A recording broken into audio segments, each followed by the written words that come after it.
Hey guys, welcome back to Real Housewives Recaps. Today we're talking cringe. That's right. This time I thought we should focus on Harold of Harold Fraud.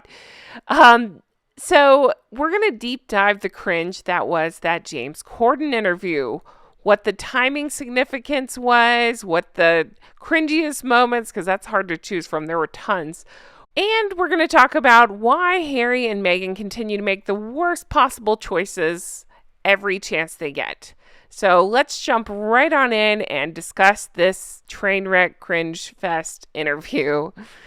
Okay, so normally I love to play the clips. The clips go along with the cringe because it really shows you the cringe. Now, just FYI, James Corden's on CBS. CBS does not play with copyright. So I will be showing you pictures because I'm allowed to do that and talk about that. I can't show you the video. So if you want a further cringe, I do encourage you. It's a 17-minute video. It is here on YouTube. You can actually watch it.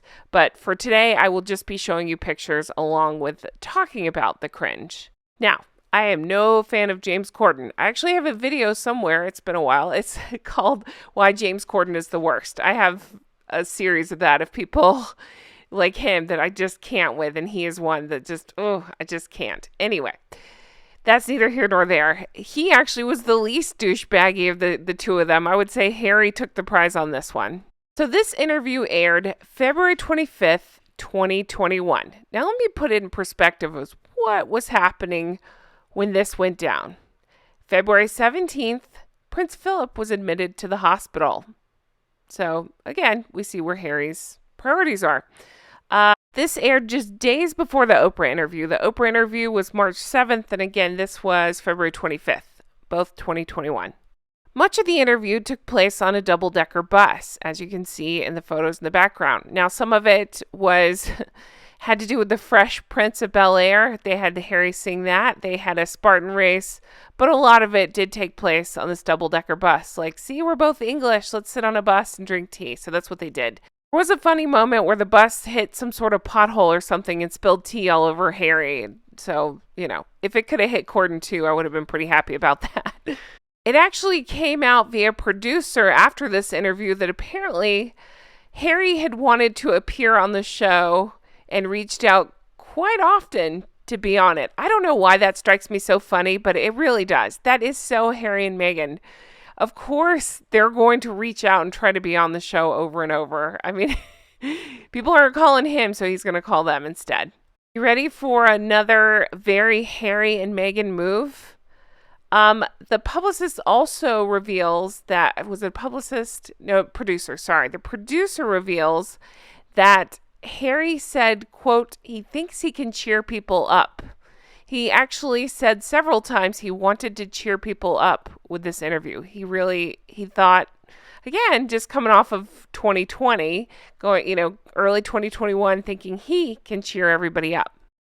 It's just I don't even know why I'm surprised, but it's just we're all struggling. We're still struggling, right? Financially, mentally, physically, all of us. Yet this toolbox thinks he can come on this show, crack a few jokes, talk about his mental health, and cheer us all up. He used this time to talk about how living in London was, quote, destroying his mental health. No, I'd say look to your wife for that.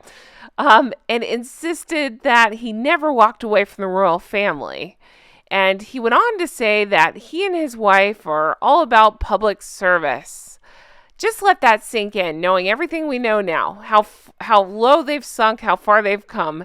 They're trying to claim in this interview, 2021, that their life is all about public service. But always willing to paint himself a victim, paint them both victims, he said he, quote, did what any husband or father would do. What's that, Harold? Throw your whole family under the bus? Sell them to Netflix and for book deals and podcasts and stuff? Keep that in your mind when Archie does the same thing to you in a few short years, right? Side note, it came out during this interview that Corden performed a, quote, 10-minute bit at their wedding. And I just thought, oh, God, that's cringe.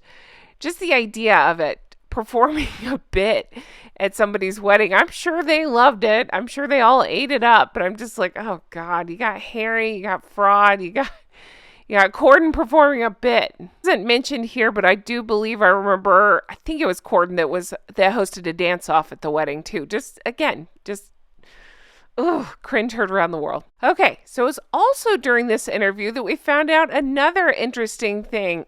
Not true. Um, you guys, he tried to claim during this interview. Do you remember this? What Archie's first word was? He says that it was crocodile.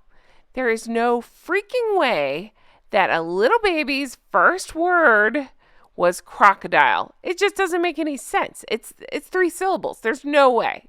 No. No, I'm sorry. You're full of crap. I very much doubt that Harry knows what the word crocodile is. He can't even write it in crayon, so there's no way that Archie's first word was crocodile. Okay. So, not much else juicy was said in the interview.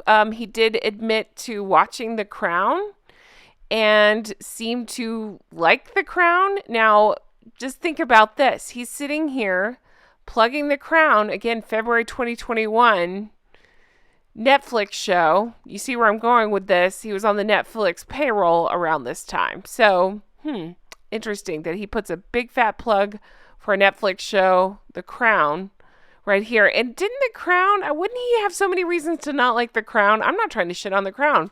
I haven't really watched it, so I don't know. But I'm just saying, like, wouldn't he, of all people, not want to talk about The Crown? But here he is. Also, I need to bring up that Harry is not allowed to do anything on his own. Of course, Megalomaniac had to be involved. So they just had to make a FaceTime to Meghan during this, and here we are. Look, she's just like us, guys. She's giggly. Look at her on the screen.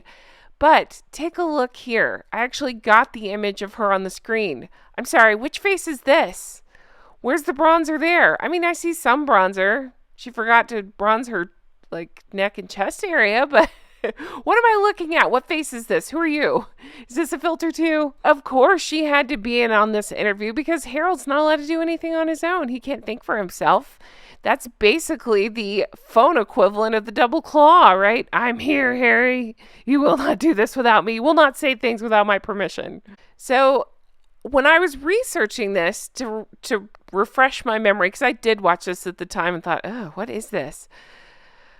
I found where critics were panning this whole thing, just calling it very fake and phony, like the two of them. And they said, quote, "Stop bloody whining" to Harry. Oh, how far he's got. He's got much more whining to go, guys. Don't even worry. All right. Another interesting thing that came out is they pointed out that interesting timing, Harry, that this happens now because it was released right at the time where a queen was giving one of her important messages surrounding COVID and again, I don't want to talk about it here, but vaccinations and stuff. And they felt like he was doing this on purpose. And I thought, of course he was. That's his favorite thing to do. Anybody's got a birthday, anybody's got anything they're trying to talk about. Nope, Harold and Fraud will figure out a way to make it about themselves. I don't know.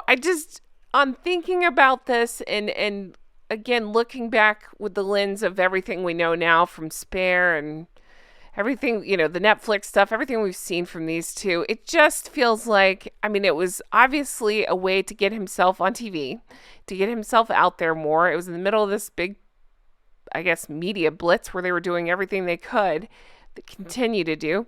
And it was just a way to kind of rewrite history again for them, right? And make himself a victim. Like he did anything any father and husband would do to protect his family. From what or whom, I have no idea. Harry doesn't even know at this point. He's so confused.